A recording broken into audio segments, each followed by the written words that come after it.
Hello student, मैं शिवानी सोलन आपका welcome करती हूँ आपके अपने यूट्यूब चैनल एसएससी बुलेट पर। आज हम इस सेशन के अंदर बच्चों पैराजंबल के कुछ क्वेश्चंस करने वाले हैं। जैसे कि आप बहुत सारे स्टूडेंट्स के मैसेज आ रहे थे कि मैम पैराजंबल की सीरीज़ को आप प्लीज़ कंटिन्यू रखें बिफोर सीजीएल।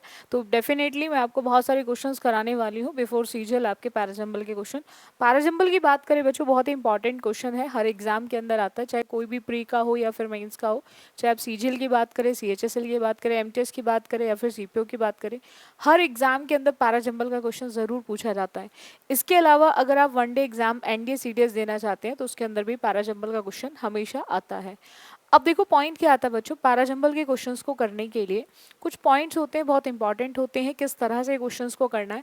बहुत सारे बच्चे अलग अलग टाइप से करते हैं पैराजंबल के क्वेश्चंस। कुछ बच्चे क्या करते हैं कि पहले सेंटेंसेस को रीड करते हैं, फिर उसकी हिंदी करते हैं, फिर उसको अरेंज करते हैं। आफ्टर दैट वो जब इतने लंबे प्रोसेस के बाद चीज़ों को कर कर आते हैं तो पता चलता है कि जो वो ऊपर ऑप्शन बना कर लेकर आए हैं वो नीचे ऑप्शंस में होता ही नहीं है। तो पैराजंबल को सभी स्टूडेंट्स अलग अलग टाइप से करते हैं, बट मैं आपको एक चीज़ बता दूं कि सबसे बेस्ट होता है पैराजंबल के क्वेश्चंस को करने का तरीका, वो होता है आपका elimination method. Elimination method different different type से लगाया जाता है। किस तरह से लगाया जाता है डेफिनेटली मैं आज आपको थोड़ा सा डिटेल में समझाऊंगी। अगर हम बात करें पैराजंबल के क्वेश्चंस को करने की, तो आप बच्चे ध्यान रखेंगे पैराजंबल के क्वेश्चंस को करने के लिए हमें एलिमिनेशन मेथड का यूज़ करना होता है।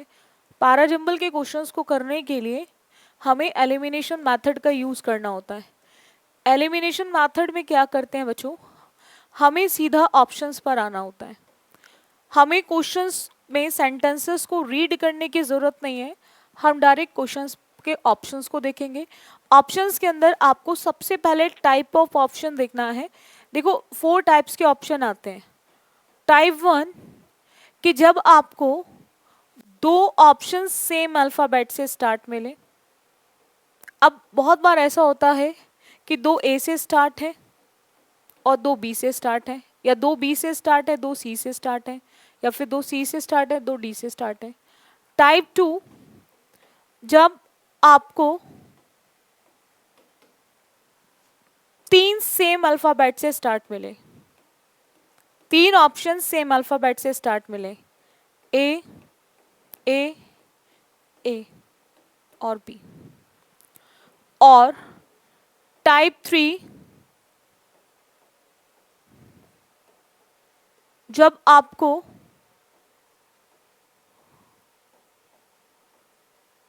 चारों ही सेम अल्फ़ाबेट से स्टार्ट मिले।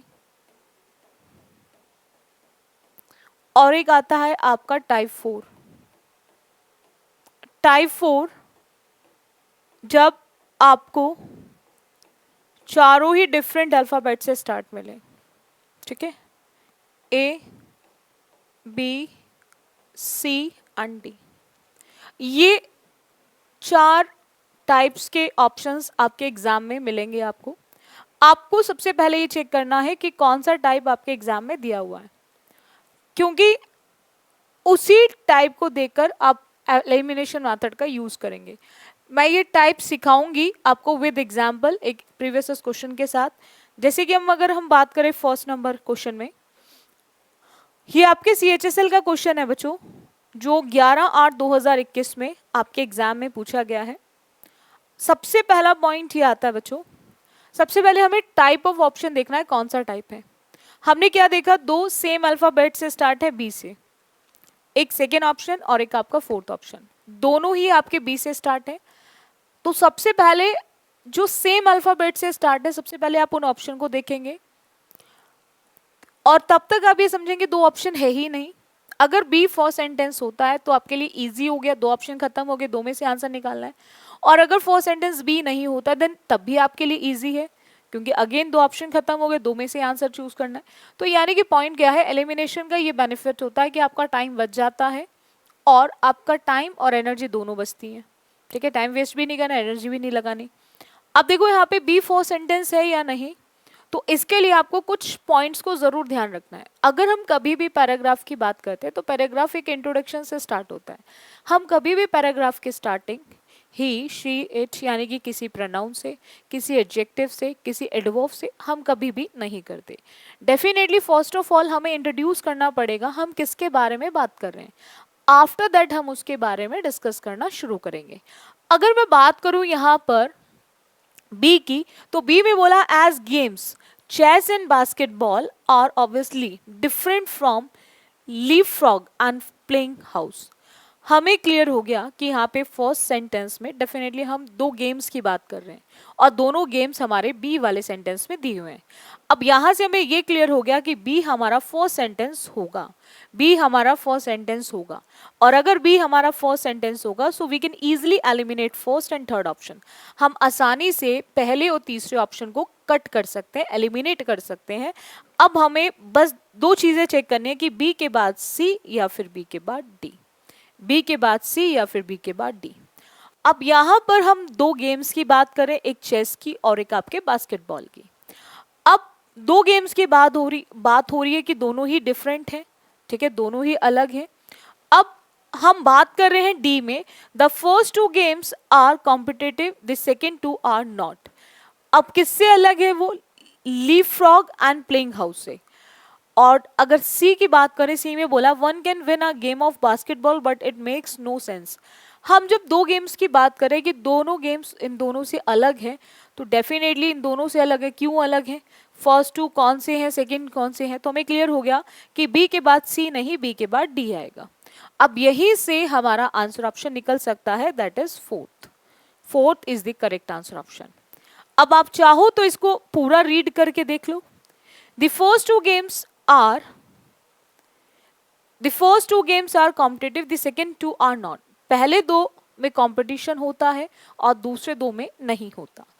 After that one can win a game of basketball. अब बोलेगा कि कोई भी एक जीत सकता है बास्केटबॉल को, but it makes no sense to ask who has won a game of leapfrog. ठीक है, कोई क्वेश्चन ही नहीं बनता कि कौन जीता है लीव फ्रॉग के गेम में। आफ्टर दैट उसने बोला in other words chess and basket are contested. ठीक है, सो हमें क्लियर हो गया कि ये दोनों जो हमने अरेंज करा ऑर्डर वो बिल्कुल करेक्ट है with the help of elimination. चलिए नेक्स्ट आते हैं। नेक्स्ट क्वेश्चन अगेन सीएचएसएल का ही है बच्चों, जो आपके 11/8/2021 में पूछा गया है। अगेन आपको चेक करना है कि सेम अल्फाबेट से दो ऑप्शन स्टार्ट है या फिर नहीं। बट आप देख सकते हो एक ए से स्टार्ट है, एक बी से, एक सी से और एक डी से। ये आपका टाइप 4 है, जब चारों ही डिफरेंट अल्फाबेट से स्टार्ट हो।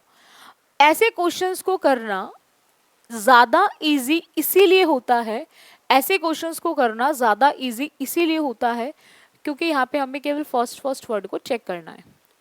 According to sources one of the degree will have to be in the regular mode. किस चीज़ को लेकर डिग्री की बात कर रही है, किस चीज़ को लेकर सोर्सेज के अकॉर्डिंग की बात की जा रही है। हमें क्लियर हो गया कि ए फर्स्ट सेंटेंस नहीं होगा। सेकेंड हमारा सी से स्टार्ट है। In a move to improve students career prospects the University Grants Commission has approved. किस चीज़ को लेके मूव कर रहा है वो? हमें क्लियर हो गया कि यहाँ पर हम बात कर रहे हैं किस चीज़ को लेकर? हम बात कर रहे हैं उनके करियर प्रोस्पेक्ट्स को लेकर। किस चीज़ को लेकर? उनके करियर प्रोस्पेक्ट्स को लेकर मूव करने की बात की जा रही है। अब सी में a committee formed under the UGC हम शॉर्ट फॉर्म एब्रीवेशन जो है वो कब यूज़ करते हैं, पहले हम उसको एक्सप्लेन करेंगे, एक्सपेंड फॉर्म में लिखेंगे। तो हमने लिखा यूनिवर्सिटी ग्रांट्स कमीशन, उसी के लिए यूजीसी का यूज़ हो रहा है, यूजीसी का। ठीक है, अब आप इसको देख सकते हो, ये हमारा फर्स्ट सेंटेंस नहीं होगा, सी हमारा फर्स्ट सेंटेंस नहीं होगा, so we can easily eliminate second option. अब एक डी से स्टार्ट है। Once the guidelines are notified, a student studying in a university will be able to pursue another degree programs simultaneously. अब उसने बोला है डिग्री प्रोग्राम कब होंगे, पहले तो हमें उसको प्रूफ कराना पड़ेगा। हमें क्लियर हो गया डी बी फर्स्ट सेंटेंस नहीं होगा। सो हमें क्या क्लियर हुआ कि ये जो बी सी डी ए है यही हमारा करेक्ट ऑर्डर है, बी सी डी ए है यही हमारा करेक्ट ऑर्डर। अब आप चाहो तो बच्चों इसको कंप्लीट रीड कर लो। उसने बोला in a move to improve students career prospects. अगर आप चाहते हो कि स्टूडेंट के करियर को इम्प्रूव करना चाहते हो, ठीक है, तो आपको University Grants Commission has approve the proposal to allow them to pursue 2 degree programmes at the same time. तो कहीं ना कहीं जितने भी विश्वविद्यालय हैं उन सबको स्टूडेंट्स को अलाउ करना पड़ेगा कि सेम टाइम पे वो दो दो कोर्सेज डिग्री प्रोग्राम्स को कर सके। इससे क्या होगा, a committee formed under the UGC vice chairperson worked on the proposal. अब प्रपोजल अप्रूव है, उसी पे वो काम कर रहे हैं। वो किस पे बेस्ड है, feedback from the public. After that उसने बोला once the guidelines are notified, एक बार गाइडलाइंस नोटिफाई हो जाएं, a student studying in a university will be able to pursue another degree program simultaneously। जैसे ही एक बार गाइडलाइंस जो है वो नोटिफाइड हुई तो स्टूडेंट क्या हो जाएगा, एबल हो जाएगा वो दोनों चीज़ों को एक साथ करने के लिए। एंड आफ्टर दैट उसने बोला according to sources one of the degrees will have to be in the regular mode and other either in open और डिस्टेंस लर्निंग और ऑनलाइन मोड। एक तो रेगुलर रहेगी, दूसरी या तो ओपन हो या डिस्टेंस से हो, या फिर आपका किससे हो, ऑनलाइन मोड में हो। तो हमें क्या हुआ कि जो हमारा थर्ड ऑप्शन निकाला है हमने वो बिल्कुल करेक्ट है। चलिएगा नेक्स्ट आते हैं। अगेन सीएचएसएल का ही क्वेश्चन है बच्चों, जो 11/8/2021 में पूछा गया है। सबसे पहले चेक करो टाइप ऑफ ऑप्शन, दो सी से स्टार्ट है और दो डी से स्टार्ट है। दो ऑप्शन सी से स्टार्ट है और दो ऑप्शन डी से स्टार्ट है। सबसे पहले चेक करो कि फर्स्ट सी होगा या फिर डी होगा। During the month of Ramzan the believer abstains from food and drink in the day time of his on free will. अब डी में बोल रहा है fasting is an exercise in self discipline and is good for everyone. अब यहां पर हमें ये तो क्लियर हो गया कि फर्स्ट सेंटेंस सी नहीं, फर्स्ट सेंटेंस डी होगा। अब वो फास्टिंग किसके लिए बोल रहा है, तो रमजान की बात कर रहा है। तो पहले वो बताएगा फास्टिंग एक एक्सरसाइज है, फिर उसके बाद बताएगा किस चीज के लिए फास्ट रखा जा रहा है। हमें ये क्लियर हो गया कि हमारा जो फर्स्ट सेंटेंस होगा, हमें ये क्लियर हो गया जो हमारा फर्स्ट सेंटेंस होगा वो हमारा डी ही होगा। फर्स्ट सेंटेंस हमारा डी ही होगा ना। पॉइंट इज दैट बच्चों कि डी के बाद हमारा बी आएगा या फिर सी आएगा।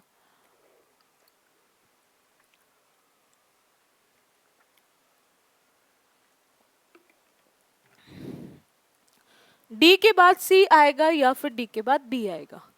हम यहाँ पर फास्टिंग में बात कर रहे हैं कि फास्टिंग को एक एक्सरसाइज बता रहे हैं जिसमें कहीं ना कहीं वो सेल्फ डिसिप्लिन और एक गुड बहुत अच्छी चीज़ है। हर एक के लिए फास्टिंग करना चाहिए, सबको फास्ट रखना चाहिए, व्रत रखना चाहिए, ठीक है। अब पॉइंट क्या है, हमें क्लियर है कि सी से स्टार्ट नहीं होगा, तो सी के बेसिस पे हम सेकंड एंड फोर्थ दोनों ऑप्शन को एलिमिनेट कर सकते हैं। अब या तो आंसर ऑप्शन फर्स्ट होगा या फिर आंसर ऑप्शन थर्ड होगा, इन दोनों में से एक होगा, या तो फर्स्ट होगा या फिर आपका थर्ड होगा। अब पॉइंट क्या आता है बच्चों, अब यहाँ पर पॉइंट है कि डी के बाद एक में सी दे रखा है और डी के बाद एक में बी दे रखा है। बी बोला है कि in this way by practising self restraint from 1 month in a year he is able to lead a life of self discipline in all matters for the rest of the year। अब यहाँ पर simple सा एक point आता है, 1 month किसके लिए use कर रहा है, 1 month किसके लिए यूज कर रहा है। तो पहले आपको ये बताना पड़ेगा 1 month यूज हो रहा है फॉर रमजान। फॉर 1 month किसके लिए यूज हो रहा है, एलिमिनेशन में इन छोटे छोटे पॉइंट्स को आपको बहुत ध्यान से पढ़ने की जरूरत होती है। 1 month किसके लिए यूज हो रहा है, तो 1 month is use for Ramzan. तो पहले आपको 1 month के लिए हम किसके लिए यूज करें पहले उसको बताना पड़ेगा, जो हमारा रमजान है। तो यहाँ पर हमें क्लियर हो गया कि जो डी है, जो डी है वो डी अपने साथ किसको लेकर आएगा, सी को, वो बी को लेकर नहीं आएगा। डी अपने साथ सी को लेकर आएगा, बी को लेकर नहीं आएगा। अब यहीं से आप आंसर ऑप्शन टेक कर सकते हो, वो है आपका third, and you can easily eliminate first option. अब आप चाहो तो इसको कंप्लीट रीड कर लो, कंप्लीट रीड कर सकते हो। During the month of Ramzan the believer abstains from food and drink, वो कहीं ना कहीं पूरे दिन ना तो कुछ खाते हैं ना कुछ पीते हैं, ठीक है, वो अपने आप को हर एक चीज से फ्री रखते हैं। It is only after sunset that he satisfies his hunger and quenches his thirst. कहीं ना कहीं वो पूरा दिन भूखे रहने के बाद जब सूर्य ढल जाता है, सनसेट के बाद वो लोग क्या करते हैं, खाना भी खाते हैं, अपनी भूख को मिटाते हैं, अपनी प्यास को मिटाते हैं, ठीक है, शिकंजी वगैरह ये सब चीज़ों को पीकर। और in this way by practising self restraint from 1 month in a year, इस तरह से वो इस तरह का पूरे साल में एक बार क्या करते हैं, अभ्यास करते हैं। कहीं ना कहीं एक अच्छी लाइफ को जीने के लिए, सेल्फ डिसिप्लिन में रहने के लिए, हर तरह से पूरे साल। ठीक है, तो हमें ये क्लियर हो गया कि जो DCAB है वो हमारा बिल्कुल करेक्ट है। चलिए नेक्स्ट आते हैं। नेक्स्ट दे रखा है बच्चों SSC CHSL का क्वेश्चन है, ये ऑलरेडी आ चुका है, जो 12/8/2021 में पूछा गया है। अगेन टाइप ऑफ ऑप्शन देखो, अच्छा ये वो टाइप है जिसमें चारों ही सेम अल्फाबेट से स्टार्ट है। थर्ड टाइप मैंने अभी समझाया था ना, थर्ड टाइप जब चारों ही सेम अल्फाबेट से आपको स्टार्ट मिलते हैं, A।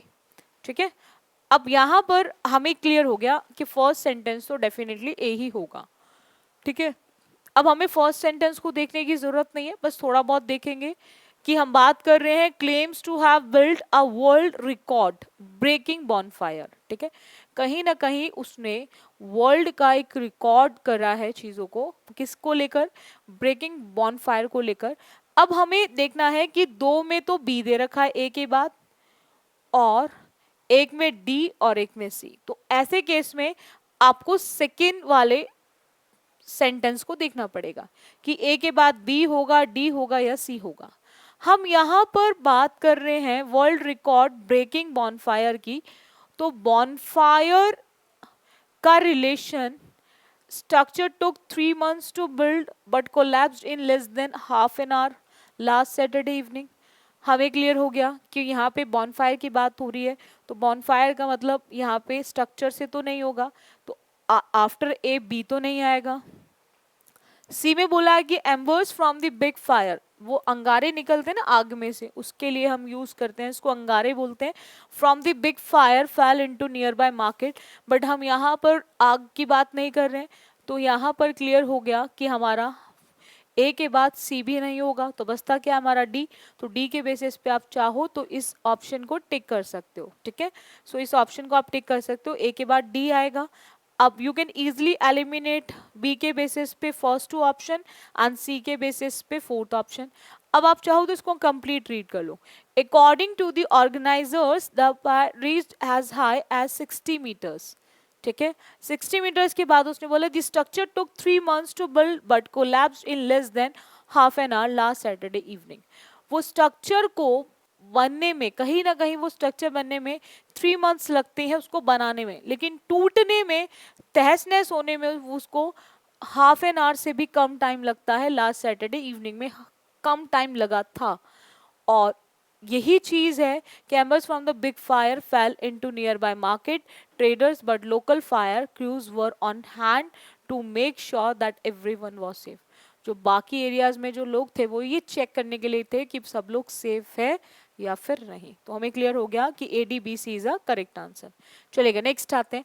अगर हम बात करें नेक्स्ट क्वेश्चन की बच्चों, SSC CHSL का ही क्वेश्चन है, SSC CHSL का ही क्वेश्चन है जो पूछा गया है आपके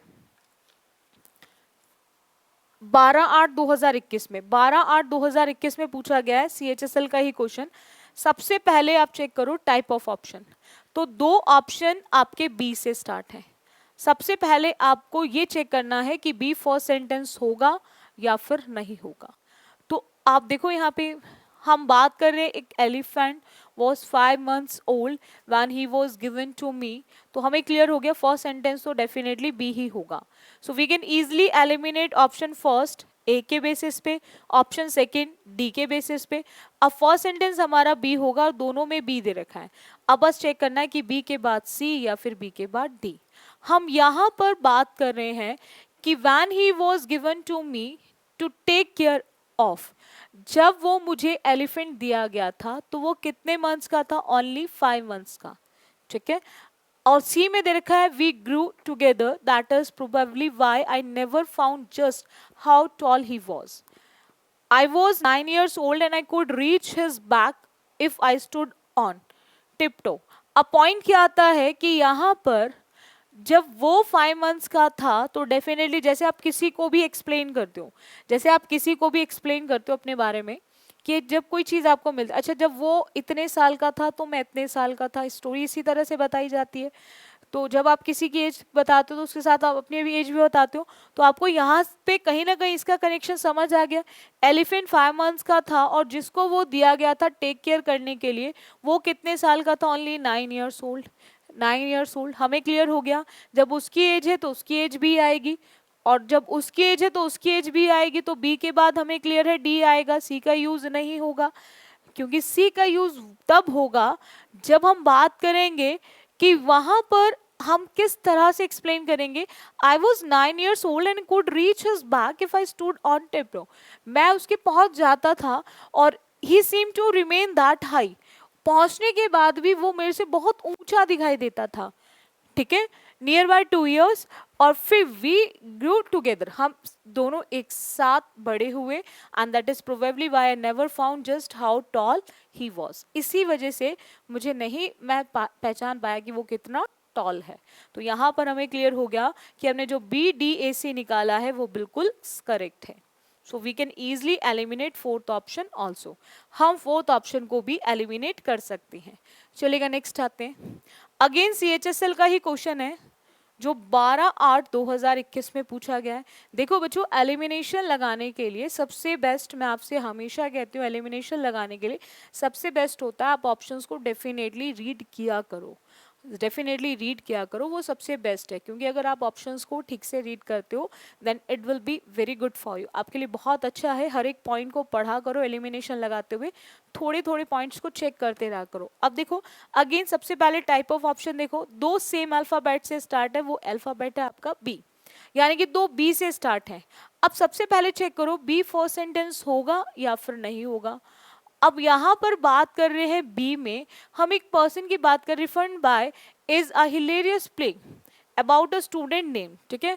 हम यहाँ पर एक पर्सन की बात कर रहे हैं, उस पर्सन का नाम की बात कर रहे हैं। हमें क्लियर हो गया कि बी फर्स्ट सेंटेंस होगा, तो definitely we can easily eliminate third and fourth option, क्योंकि एक सी से स्टार्ट है और एक आपका बच्चों ए से स्टार्ट है।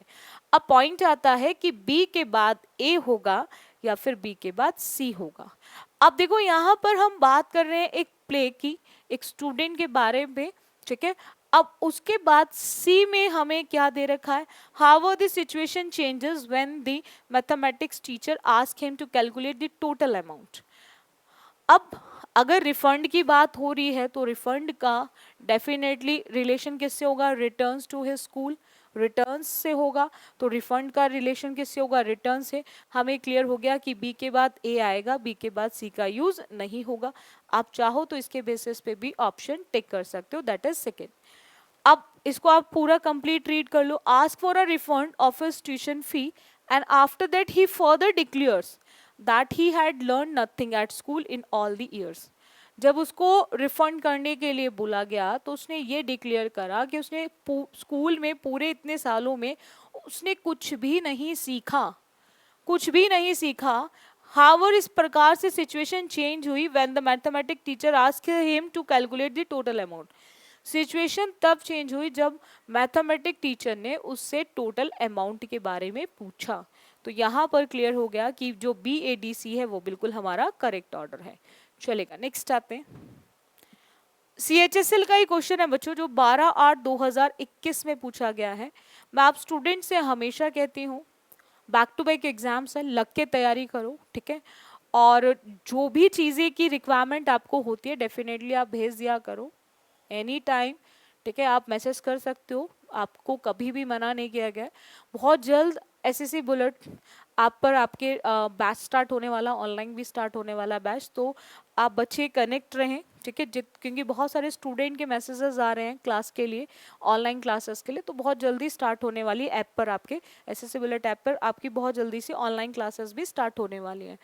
चलेगा, दो ऑप्शन ए से स्टार्ट है, दो ऑप्शन बी से स्टार्ट है। सबसे पहले आपको ये चेक करना है कि फर्स्ट ए होगा या फिर फर्स्ट बी होगा। सबसे पहले ये चेक करना है फर्स्ट ए होगा या फर्स्ट बी होगा। अब बात कर रहे हैं, one day the tailor and his wife discovered that their son was not in the house. अब हमें क्लियर हो गया कि फर्स्ट सेंटेंस ए होगा, फर्स्ट सेंटेंस ए होगा। तो यानी कि फर्स्ट सेंटेंस ए होगा तो बी नहीं होगा, तो बी के बेसिस पे दो ऑप्शन एलिमिनेट। अब ए के बाद बी या फिर ए के बाद डी। कुछ ऐसे स्टूडेंट होंगे जिन्होंने सोचा होगा बी क्यों नहीं हो सकता। बी इसलिए नहीं हो सकता भाई, फादर रोड साइड गया और क्यों चिल्ला रहे हैं जॉन जॉन, उससे पहले क्या हुआ, पहले उन्होंने उसको घर में ढूंढा होगा, इसलिए बी हमारा फर्स्ट सेंटेंस नहीं होगा। अब उन्होंने देखा उनका बेटा घर पे नहीं है, हाउस के अंदर नहीं है, ठीक है। अब जब हाउस में नहीं है तो वो पहले उसको चेक करेंगे सब जगह पे, उसी घर के अंदर they looked in the garden and did not find him there. तो घर के अंदर ही चेक किया जाएगा पहले, तो गार्डन घर में ही होगा, गार्डन में चेक किया नहीं मिला वो। हमें क्लियर हो गया कि ए के बाद तो क्या आएगा डी। तो हम चाहे तो एलिमिनेट वैसे भी कर सकते हैं, अब चाहो तो इसको कंप्लीट रीड कर लो। उन्होंने गार्डन में देखा उनको नहीं मिला, फादर वेंट टू द, फिर वो बाहर की तरफ जाएंगे। अगर किसी को उसका बच्चा घर में नहीं मिलता है तो पहले वो अपने घर में ही चेक करेगा, आफ्टर दैट वो घर से बाहर जाएगा। तो वैसे ही उन्होंने भी किया, पहले उन्होंने अपने घर के गार्डन में उसको सारी तरफ देखा, जब वो देखा वो कहीं नहीं मिला तो फिर वो बाहर गए, रोड साइड में देखा, चिल्लाने लगे John John, no one answer. तो फिर उसके बाद किसी ने भी जवाब नहीं दिया। तो हमें क्लियर हो गया कि जो ए के बाद डी था, डी के बाद ही बी और बी के बाद ही सी था, तो इसीलिए हमारा जो आंसर ऑप्शन है वो फोर्थ होगा। इतना क्लियर हो गया सभी स्टूडेंट्स को। चलेगा नेक्स्ट, अगेन सीएचएसएल का ही क्वेश्चन है बच्चों, जो 12/8/2021 में पूछा गया है। 12/8/2021 में सबसे पहले आप बच्चों को चेक करना है फर्स्ट सेंटेंस क्या होगा, क्योंकि दो डी से स्टार्ट है। दो किससे स्टार्ट है बच्चों, डी से। तो सबसे पहले देखो डी फर्स्ट सेंटेंस होगा या नहीं। उसने बोला I was only a child and small for my as.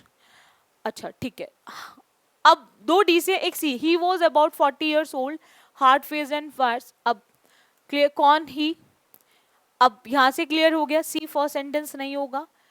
अब बी की बात करें, suddenly I was picked up, ठीक है। अब क्यों पिक हुआ वो भी हमें क्लियर हो गया, हमें क्लियर है फर्स्ट सेंटेंस डी होगा। नाउ डी के बाद हमारा बी या फिर डी के बाद हमारा सी। तो डी किस पे है कि and small for my as, जब मैं केवल बच्चा ही था और मैं अपनी एज के अकॉर्डिंग बहुत छोटा था, है ना। अब उसके बाद क्या हुआ, सी में बोल रहे he was about 40 years old, अभी वो चाइल्ड की बात कर रहा है, he I was only a child, ठीक है।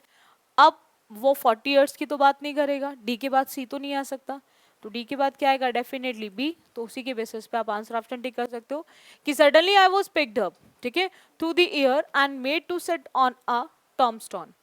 उसके साथ क्या हुआ, the man who had caught me was a dreadful sight, he was about 40 years old, hard faced and fierce. तो हमें क्लियर हो गया कि जो हमारा डी बी ए सी है वो बिल्कुल करेक्ट है। चलेगा नेक्स्ट आते हैं, अगेन सीएचएसएल का ही क्वेश्चन है जो 12/8/2021 में पूछा गया है। सबसे पहले चेक करो कि दो सेम अल्फाबेट से कौन से स्टार्ट है। तो हमने यहाँ पे क्या किस टाइप के ऑप्शन देखे, चारों ही अलग अलग अल्फाबेट से स्टार्ट, एक ए से, एक बी से, एक सी से और एक आपका डी से, चारों ही डिफरेंट अल्फाबेट से स्टार्ट है। अब आपको सबसे पहले चेक करना है कि फर्स्ट सेंटेंस कौन सा होगा, बिकॉज वहीं से आंसर ऑप्शन टिक होगा। The whole area has been designed like a garden from Alice in Wonderland, ठीक है। हमें क्लियर हो गया कि कौन से एरिया की बात की जा रही है, तो ए हमारा फर्स्ट सेंटेंस नहीं होगा। बी में it's about having fun, B तो नहीं होगा। सी में but the world of children isn't just about, C नहीं होगा। बचता कौन सा है, D. There are several different attractions in this vast area and there is a lot to see and do, यहाँ बहुत सारी चीजें हैं देखने के लिए और करने के लिए। अब किस तरह की चीजें, the whole area has been designed like a garden from Alice in Wonderland, कि जितना भी एरिया है वो पूरा डिजाइन किया गया है, कवर किया गया है वंडरलैंड में। अब उसके बाद बोलेगा but the world of children isn't just playing games and having joy rides. After that, it's about having fun and learning to all the activities help to explain the modern world of technology to the young visitors. So D, A, C, B is the correct answer option. चलेगा next आते हैं, again CHSL का ही question है बच्चों, 13/4/2021 में पूछा गया है। सबसे पहले चेक करो कि सेम अल्फाबेट से कोई ऑप्शन स्टार्ट है या नहीं। हमने क्या देखा, चारों ही डिफरेंट अल्फाबेट से स्टार्ट है, एक ए से है, एक बी से, एक सी से और एक आपका डी से, चारों ही डिफरेंट डिफरेंट अल्फाबेट से स्टार्ट है। सबसे पहले ये चेक करो। अब हम बात कर रहे हैं यहाँ पर the robbers demanded all his valuable, किसके, हिज किसके लिए यूज हो रहा है, किसके वैल्यूएबल, किसको डरा रहा है, वो किसको मारने की धमकी दे रहा है, ठीक है, हमें क्लियर हो गया ए फर्स्ट सेंटेंस नहीं होगा। But he put up a brave front, कौन ही, किसने बहादुरी से चीजों को उठाया, तो हमें क्लियर है बी भी फर्स्ट सेंटेंस नहीं होगा। A merchant was confronted by a highway robber, ठीक है, द मर्चेंट वॉज क्योर्ड, ठीक है, टू डेथ। अब यहाँ पर ये क्लियर हो गया हमें कि हमारा जो है सी, हम बात कर रहे हैं सबसे पहले तो मर्चेंट, क्या हुआ मर्चेंट के साथ, ठीक है, हाईवे पे उसको रोका गया रॉबर्स के द्वारा, ठीक है, हमें क्लियर हो गया कि सी फर्स्ट सेंटेंस होगा। So we can easily choose the correct answer option, क्योंकि merchant was second to death. क्यों वो डर रहा था डेथ से, क्योंकि उसको क्या किया गया, पहले हाईवे पे रॉबर्स ने घेर लिया, इसीलिए वो डर रहा था। तो हमें क्लियर हो गया डी भी फर्स्ट सेंटेंस नहीं होगा, फर्स्ट सेंटेंस क्या होगा, सी। मर्चेंट जो था, व्यापारी जो था, उसको हाईवे पे रॉबर्स ने घेर लिया, रॉबर्स ने डिमांड करी उसके जितने भी वैल्यूएबल, और उसको डराया धमकाया, मारने की धमकी दी, ठीक है। आफ्टर दैट वो डर गया, अपनी मृत्यु से डर रहा था। क्यों डर रहा था, but he put up a brave front end challenged the robbers, उसने क्या करा, एक बहादुरी से एक स्टेप उठाया और उनको चैलेंज किया। तो हमें क्लियर हो गया जो सी ए डी बी है वो बिल्कुल करेक्ट आंसर ऑप्शन है। बोलो इतना क्लियर हुआ। देखो बच्चों, आप जितना एलिमिनेशन लगाओगे उतना आपके लिए बेस्ट रहेगा, ठीक है, आप इजीली टिक कर सकते हो करेक्ट आंसर ऑप्शन को। और बहुत ज़रूरी भी है, बहुत ज़रूरी भी है एलिमिनेशन लगाना, क्योंकि एलिमिनेशन अगर लगाते हो तो आपके लिए सबसे बेस्ट होता है, आपके एग्ज़ाम में आपके टाइम को बचाता है, आपके एग्ज़ाम में टाइम के साथ साथ कहीं ना कहीं वो आपके टाइम के साथ साथ एनर्जी को भी बचाता है। सो बाकी आप अच्छे रेगुलर क्लासेस रहते रहे, मंडे टू फ्राइडे आपकी लाइव क्लास रहती है 4:15 पे, आप रेगुलर क्लास भी अटेंड करें, और बैक टू बैक एग्जाम है, लग के तैयारी करो, ठीक है।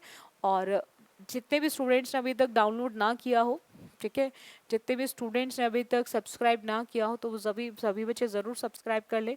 बैक टू बैक एग्जाम है, एसएससी बुलेट के साथ लग के तैयारी करो, हर लाइव क्लास लिया करो, सेशन अच्छा लगता है उसको लाइक एंड शेयर भी कर दिया करो। So thank you student for this session, बाकी करते हैं नेक्स्ट क्लास में।